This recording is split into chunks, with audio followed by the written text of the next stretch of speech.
पवारांच्या अनेक बैठका झाल्या असं चंद्रशेखर बावनकुळे यांनी म्हटलं। अनेक वर्षांपासून पवारांची एनडीए मध्ये येण्याची भूमिका राहिलेली आहे असं बावनकुळे यांनी म्हटलं। एनडीए मध्ये यावं असं मोदी उपरोधिकपणे म्हणालेत असं बावनकुळे म्हणाले। तर मोदी परस्पर विधानं करतात असं जयंत पाटील यांनी म्हटलेलं आहे। मोदी पवारांना भटकती आत्मा म्हणाले, आता त्यांनाच निमंत्रण देतात असा पलटवार जयंत पाटलांनी केलाय। साहेबांनी स्वतः सांगितलं की त्यांच्या परिवाराचं सांगितलं गेलं की असं असं बैठका झाल्या। अजित पवार साहेबांनी सत्यता मांडली आहे आणि बऱ्यापैकी ती सत्यता आहे असं पवार साहेबांच्या बोलण्या वागण्यात दिसतं।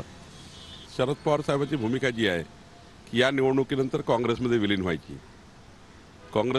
व्हायची भूमिका शरद पवार साहेब घेत आहे।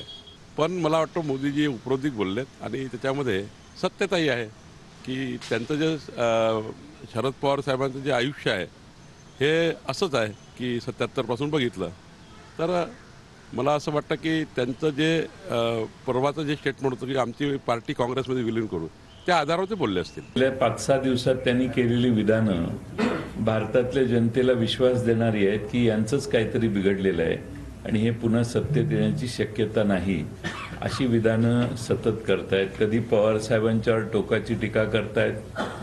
आत्म्याची उपमा साहेबांना त्यांनी दिली। 2 दिवसांनी बीडला वेगळी भूमिका त्यांनी जाहीर केली। आज तर वेगळीच भूमिका जाहीर करतायत। म्हणजे एका बाजूने पवार साहेबांच्यावर टीका करताय आणि दुसऱ्या बाजूने निमंत्रणही देत आहे आणि म्हणून मला वाटतं की त्यांचा वारू जरा भरकटलेला आहे।